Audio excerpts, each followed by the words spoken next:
pain still here after all this time? Thought I'd move on, thought I'd be fine. Packed my bags and left that old life behind. But I'm still haunted, can't get you out of my mind. Is it just the loneliness that makes me hold on tight? Or was I right to think that you were the love of my life? How is this pain still here even after all this time? Did I lose the love of my life, or am I just blind? Is it the songs we used to love that keep me holding on? Or did you set the bar so high that everyone feels wrong? I've met amazing people, but they just don't feel the same. Running away, but I still whisper your name. Hit the beaches in Punta Cana, chase the waves in El Salvador. Had the Hamptons nights, and still I wanted more.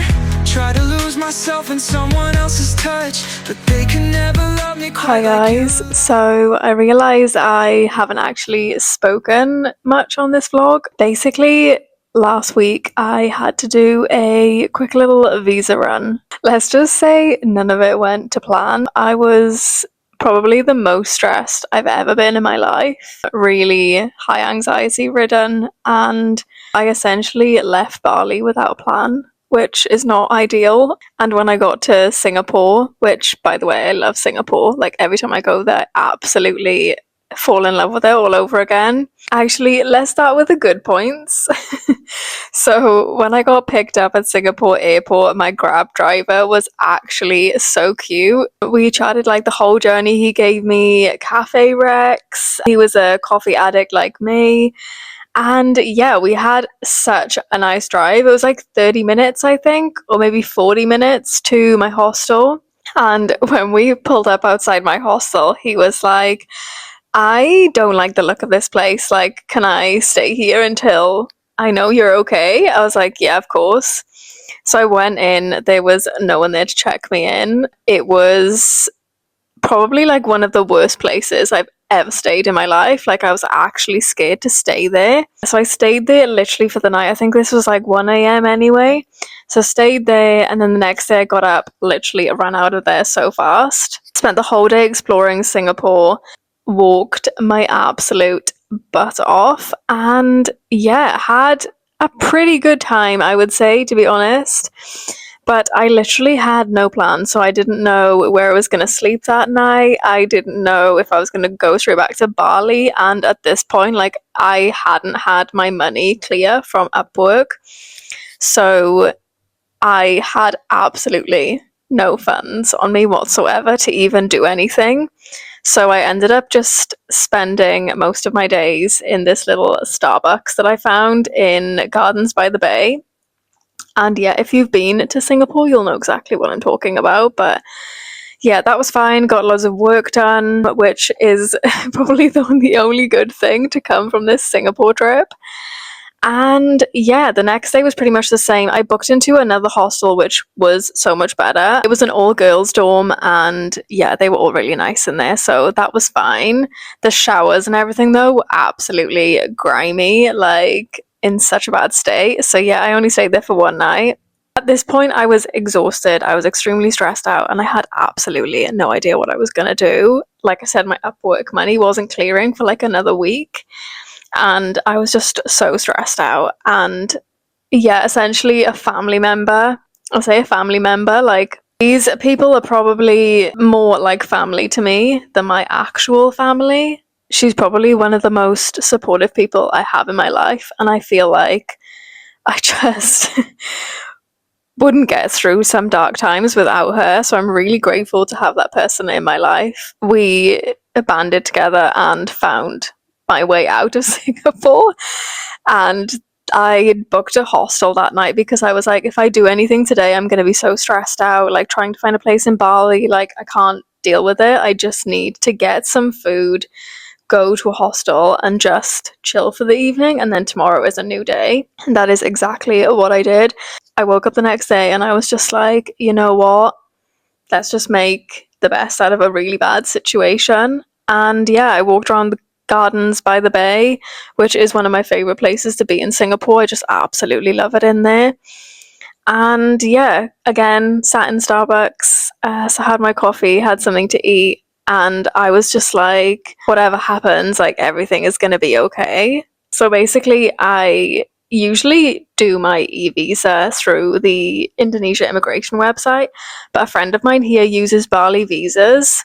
I reached out to them and applied for my visa through them, and they were absolutely incredible. And literally within the space of 2 hours, I had my visa come through. I'd booked a grab, and as soon as I got to the airport, I was booking a flight and standing in the queue for Jetstar, which, by the way, was just an absolute shambles. I think within 4 hours, I had left Gardens by the Bay and was in the air. Like, that's how crazy it was. I managed to find somewhere to stay the night in Bali as well. Again, like, my best friend here, I actually don't think I would survive life without her.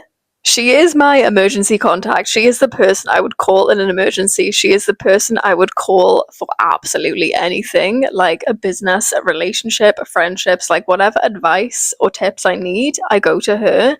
She is one of the most amazing people I've ever met. She's so supportive, and she is just so creative as well, and passionate about the things that she wants to do and the business she wants to create. And yeah, I will leave all of her links below because she is a freelance business coach. I've been taking her advice on Upwork and it's really been paying off for me, so I will link all of her details below. But yes, as I was saying, she had stayed in this hostel once, which is called Vasuda Hostel.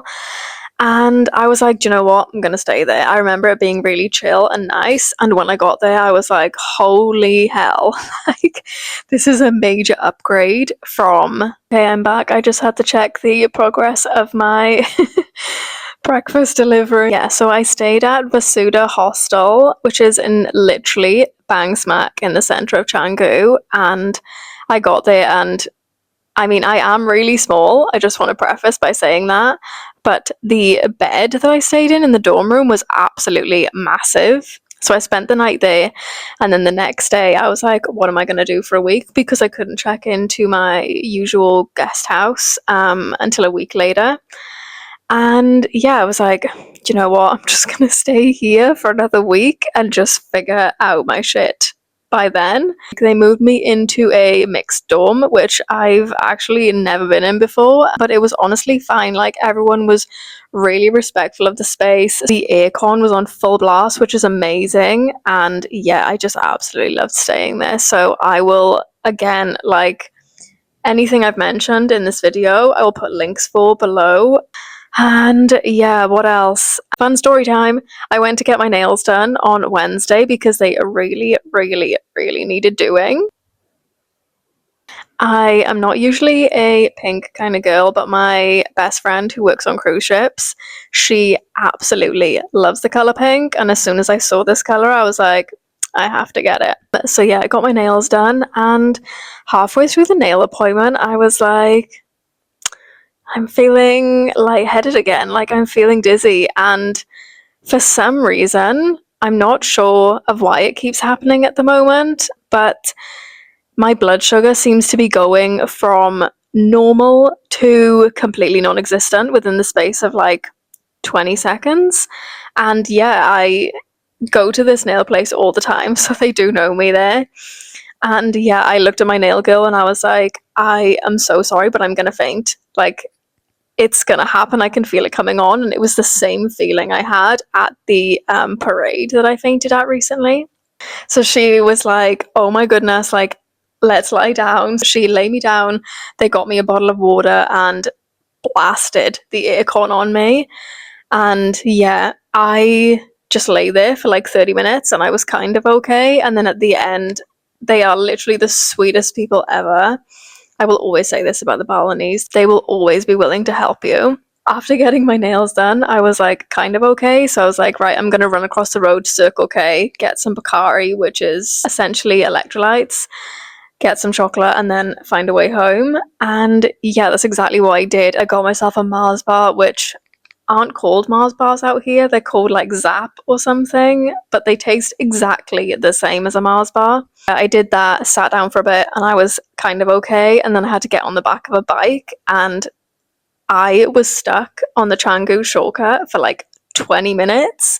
And I had to say to my driver, like, look, I actually am on the verge of fainting. Like, can you just stay on the left? Because if I faint, I'm gonna like fall into someone's car. And he was like, oh my goodness, like, don't worry about it. Like, I'm going to get you home. He drove like a crazy person on the way home, but it was so good. So made it back to my hostel, literally lay down for like another hour or so. And then I was going to get back into doing some work, but I think the combination of spending a lot of time on my laptop, not having enough food, not drinking enough water, and essentially just not looking after myself is really hitting me hard out here. And also, I do have a PCOS and I take inositol for it. And I've been taking it for like 2 years and it's been amazing. But as soon as I came out here, I've just been feeling dizzy constantly and like obviously fainting. And I did a deep dive Google research, which obviously I know you shouldn't be doing, but I did anyway. And it said on there that it's speeding up the process of the inositol too much. It's not just speeding up my metabolism, it's doing it by like times 100. And yeah, it's also bringing my sugar levels down to an extreme level and then raising my cortisol levels instead of balancing them out. So basically, my body's been in overdrive since I've been here, which honestly explains a lot. I have stopped taking my inositol, and I'm going to see how I go. And then, yeah, a friend of mine actually thinks I am hypoglycemic. It's something that's actually scaring me at the moment. Like, I think when I first fainted, I was like, oh, I haven't eaten all day, it's fine. But fainting a second time, and then also yesterday, I was at a cafe with a friend, and I just remember looking at her and she was like, you've gone really pale, are you gonna faint? And I was like, yes, I am, which is why I'm staying in. As long as I'm in an air-conned room and I'm drinking plenty and I'm eating properly, I seem to be okay. But yeah, that is my life update, my Singapore update, and obviously I'm back in Bali and I'm not in my hostel anymore. I am in my guest house. I am in a new room, so I will show you the view of that.